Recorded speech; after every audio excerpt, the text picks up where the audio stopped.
بسم اللہ الرحمن الرحیم۔ السلام علیکم۔ میں سمیع ابراہیم آپ کا میزبان حاضر خدمت ہوں آج کے اخبارات، خبروں، تجزیوں اور تبصروں کے ہمراہ۔ خواجہ آصف کے بیان نے خاصا حکومت کو پریشر میں حکومت آ گئی ہے، اور اب خبریں چھپ رہی ہیں کہ بیوروکریسی جو ہے وہ بھی خفا ہو گئی ہے، اور بہت سارے لوگ بھی خفا ہو گئے ہیں، اسٹیبلشمنٹ بھی خفا ہو گئی ہے کہ یہ خواجہ آصف نے جو بیان دیا ہے یہ کیوں بیان دیا ہے۔ کیونکہ جو اب خبریں چلائی جا رہی ہیں ان میں یہ کہا گیا ہے کہ نیب کے ذرائع کہتے ہیں ہمارے پاس کوئی ایسی رپورٹ نہیں، وزارت دفاع کے ذرائع کہتے ہیں ہمارے پاس ایسی رپورٹ کوئی نہیں، کہ ملک کی نصف سے زیادہ بیوروکریسی جو ہے وہ پرتگال جا رہی ہے، اور وہاں پر انہوں نے پراپرٹیز بنا لی ہیں اور ریٹائرمنٹ کے بعد زندگی وہ گزاریں گے۔ اور ایک بیوروکریٹ کا حوالہ بھی دیا ہے جو عثمان بزدار کے زمانے میں تھے، چیف سیکرٹری تھے غالباً۔ اب جو جو جیسے میں نے پچھلے اپنے ویلاگ میں کہا، لوگ یہ کہہ رہے ہیں کہ خواجہ آصف صاحب تو وزیر ہیں، اب ان کو تو ایکشن لینا چاہیے تھا،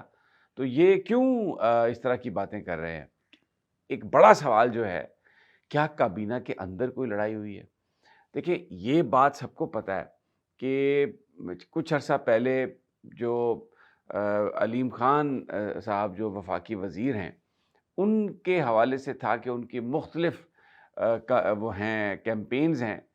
پرتگال میں، وہ لوگوں کی امیگریشن کے لیے ان کی کمپنیاں رپورٹڈلی، یہ میں کہہ رہا ہوں، وہ لوگوں کو وہاں پر دلواتی تھیں، ورک کارڈ دلواتی تھیں، وہاں پہ امیگریشن کے لیے مدد کرتی تھیں۔ لیکن وہ سارے کا سارا معاملہ پرتگال حکومت جو تھی ان کے قوانین کے مطابق پراپرٹیز خریدی گئیں، ان کو آباد یعنی لینڈ خریدی گئی، ان کو آباد کرنے کے لیے لوگوں کو وہاں پہ بسایا گیا، لے جایا گیا، پراپرٹیز لوگوں نے خریدی۔ لیکن وہ ایک لیجٹ معاملہ تھا، اس میں کہیں پر بھی اس وقت وہ نہیں بتایا گیا تھا کہ یہ جو کچھ ہو رہا ہے وہ غلط ہے۔ اب خواجہ صاحب کہتے ہیں کہ بہت سارے لوگوں نے، جو بیوروکریٹس، نصف سے زیادہ بیوروکریسی پاکستان کی وہاں پر چلی گئی ہے، اور انہوں نے جو اربوں روپے کمائے تھے اس کے ذریعے وہ یہ سب کچھ بنا رہے ہیں، لیکن نام کوئی نہیں لیا۔ اس پہ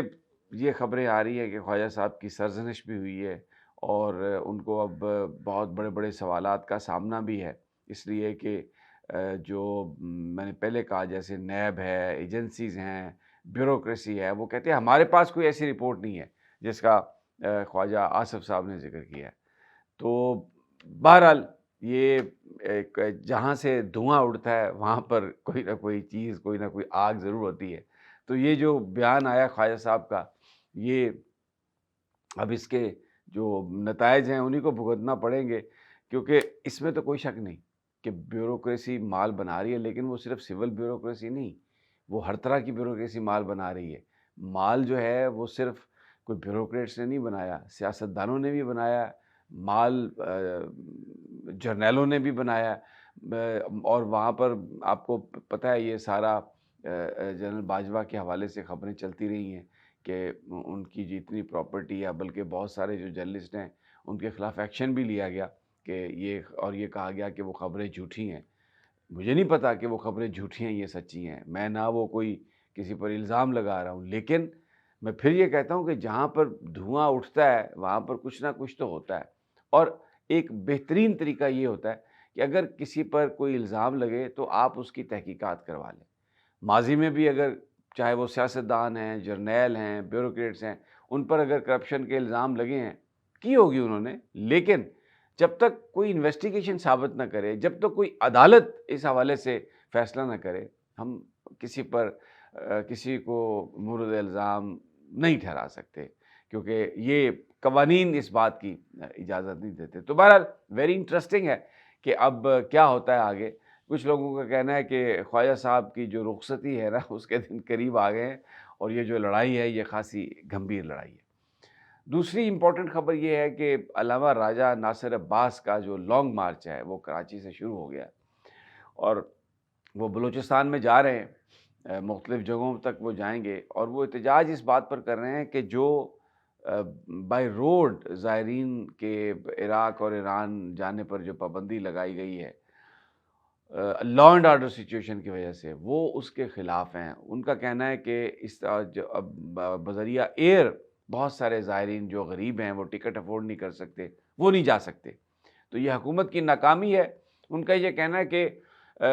جب سے پاکستان بنا ہے کبھی ایسا نہیں ہوا کہ بلوچستان کے ذریعے جو بذریعہ روڈ یعنی جو گاڑیوں میں لوگ جاتے ہیں زائرین ان پر پابندی عائد کی گئی ہو۔ تو انہوں نے بڑا ان کو مذاکرات کے ذریعے ڈرا دھمکا کے بھی کوشش کی گئی کہ وہ رک جائیں، لیکن انہوں نے رات اپنے دھرنے کا آغاز کر دیا۔ اب اس کے بعد انٹرنیٹ سروسز پورے بلوچستان میں بند کر دی گئی اور یہ کہہ دیا گیا کہ جی وہ بڑا خطرہ ہے لا اینڈ آرڈر کا اور وہاں پر دہشت گردی کا واقعات ہو سکتے ہیں۔ ہم نے یہ دیکھا کہ جب بھی کوئی دھرنا یا احتجاج وہ قوتیں کرتی ہیں جو عمران خان کے ساتھ ہیں تو فوری طور پر یہ انٹرنیٹ سروسز بند کر دی جاتی ہے، فون سروسز، گرفتاریاں، اور یہ خبریں آ جاتی ہیں کہ جی انفارمیشن پکڑی ہے ہم نے کہ انٹیلیجنس کی کہ کوئی دہشت گردی کا حملہ ہونے والا ہے، چیٹر پکڑا ہے جی اور آ گئے ہیں اتنے دہشت گرد اور یہ اور وہ۔ اس کو جو اپوزیشن جماعتیں ہیں وہ کہتی ہیں کہ یہ سارا جھوٹ حکومت گھڑتی ہے تاکہ جو ان کے مخالف جو احتجاج ہے وہ زور نہ پکڑ سکے۔ تو لیکن علامہ راجہ ناصر عباس صاحب نے کہا ہے کہ وہ اس معاملے میں نہیں رکیں گے۔ اب ان کا اس وقت دھرنا کہاں پر ہے، وہ جلوس کہاں پر ہے، انٹرنیٹ سروسز نہ ہونے کی وجہ سے میں آپ کو اپڈیٹ تو نہیں دے سکتا۔ ہم ٹرائنگ ٹو گیٹ تازہ ترین وہاں سے، تو انشاءاللہ جیسے ہی ہمیں ملے گی وہ بھی ہم آپ کی خدمت میں پیش کر دیں گے۔ اب ذرا انڈیا کا ذکر کر لیتے ہیں، یہ بہت امپورٹنٹ ہے۔ اب ڈونلڈ ٹرمپ نے 25% مزید ٹیرف لگا دیا، لیکن وہ پہلا جو 25% ہے وہ تو نافذ العمل ہے، ہو گیا۔ یہ دوسرے کے لیے 21 دن کی مہلت دی ہے، اور یہ اس کی وجہ کہ وہ مذاکرات کرنا چاہتے ہیں، امریکن مودی کو کہنا چاہتے ہیں کہ رشیا کو، کیونکہ یہ رشیا کو آئسولیٹ کرنے کی کوششیں ہیں۔ لیکن جو خبریں انڈین میڈیا دے رہا ہے اس کے مطابق مودی چائنا جا رہے ہیں اس مہینے کے اینڈ پہ، وہاں پر ایس سی او کی سربراہی میٹنگ ہے اور اس میں وہ جائیں گے، اور یہ گزشتہ پچھلے 7 سال میں جب سے وہ وزیر اعظم بنے ہیں پہلی دفعہ وہ چائنا جا رہے ہیں، اور وہاں پر وہ چائنیز حکام سے مل کر کوشش کریں گے کہ اپنے تعلقات چین کے ساتھ بہتر بنائیں تاکہ یہاں پر وہ امریکہ کا جو ان کے اوپر جو پابندی اور دباؤ ہے اس کا مقابلہ کر سکیں۔ اس سے پہلے انڈیا امریکہ کے ہاتھوں استعمال ہوا اور چائنا کو بہت وہ للکارتا رہا۔ چائنا پاکستان کے ساتھ بہت الائی رہا، پاکستان کی ایئر فورس کو بھی مضبوط کیا، سی پیک بھی پاکستان کو دیا۔ لیکن اب جو اس وقت جو تعلقات ہیں ہمارے چائنا کے ساتھ، بعض لوگوں کا کہنا ہے کہ تھوڑا سا اس میں سردموری آئی ہے کیونکہ ہم امریکہ کی طرف زیادہ چلے گئے ہیں، اور امریکہ اب جو ڈونلڈ ٹرمپ کر رہے ہیں ان کے ساتھ، مودی کے ساتھ، اس سے ایک پیغام یہ واضح ہے امریکہ کی طرف سے کہ ڈونلڈ ٹرمپ جو ہیں وہ ایک مطلق العنان حکمران کی طرح کام کر رہے ہیں۔ کوئی چیز ان کو پسند نہ آئے تو فوری طور پر ایگزیکٹو آرڈر کے ذریعے وہ اس کو تہس نہس کر رہے ہیں۔ تو مودی جس کے کل وہ دوست تھے، ہر طرف تصویریں تھیں، مودی بھی کہتا تھا ڈونلڈ مائی فرینڈ، لیکن اب وہ دیکھیں کیا صورتحال ہو گئی ہے۔ اور راہل گاندھی یہ الزام لگا رہے ہیں کہ اس لیے نہیں بول رہا، جواب دے رہا مودی ٹرمپ کا، کیونکہ اڈانی کی تحقیقات ہو رہی ہے امریکہ میں اس کے خلاف، اور وہ جو اڈانی کی کرپشن اور رشیا سے تیل کے سودے، مودی، یہ کرپشن کی کہانی ہے، تو مودی کو ڈر ہے کہ یہ کہیں باہر نہ آ جائیں، اس لیے وہ امریکن بلیک میلنگ کے ہاتھوں جو ہے وہ مجبور ہو رہا ہے۔ یہ راہل گاندھی کا الزام ہے۔ تو بہرحال بڑا انٹرسٹنگ یہ سینیریو ہے۔ اب چائنا سے تعلقات بہتر بنانے کے لیے ہاتھ پاؤں مار رہا ہے، ہمیں اس پر نظر رکھنے کی ضرورت ہے، کیونکہ اس خطے میں امریکہ کبھی بھی ہمارا قابل اعتبار دوست نہیں رہا۔ ہم سنتے رہتے تھے کہ چھوٹے سے تھے کہ چھٹا بیڑی بیڑا آ رہا ہے جب بنگلہ دیش بنا اور جب ایسٹ پاکستان میں انڈیا کی فوج آئی، کبھی انہوں نے ہمیشہ بچایا۔ کارگل میں اگر صرف چند گھنٹے اور ہماری فوج سسٹین کر لیتی، نواز شریف صاحب نہ بھاگتے، تو پاکستان سری نگر تک پہنچ گیا تھا۔ یہ بالکل سب لوگ اس پر متفق ہیں۔ تو انڈیا کو امریکہ نے اس وقت بچا لیا، بل کلنٹن نے۔ اس کے بعد ابھی جب یہ ہماری افواج نے انڈیا کی بینڈ بجانا شروع کی تو مودی نے یہ مودی سرکار کو ڈونلڈ ٹرمپ نے بچایا اور جنگ بندی وہ کروا دی۔ تو یہ بات بہت ذہن میں رکھنے کی ضرورت ہے کہ ہمارا قابل اعتماد دوست کبھی نہیں رہا یہ، اور ہم نے اگر انڈیا کو مات دی ہے تو وہ چائنیز ٹیکنالوجی کی مدد سے دی ہے، اور یہاں پر اس میں کوئی شک نہیں کہ ہمیں سب قوتوں کو ساتھ لے کے چلنا ہے، ہمیں کسی کی پراکسی نہیں بننا چاہیے، لیکن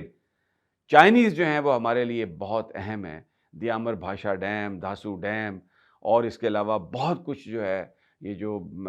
ہے ایک شاہراہوں کا جو ایک جال بچھ رہا ہے، جو سی پیک کا جو معاملہ ہے، وہ پاکستانی ترقی کے لیے بڑا اہم ہے۔ تو ہمیں چائنا کے ساتھ دوستی جو ہے اس کی بھی حفاظت کرنی ہے، اور اگر امریکہ ہمارے ساتھ اچھے تعلقات بنا رہا ہے کسی وجہ سے،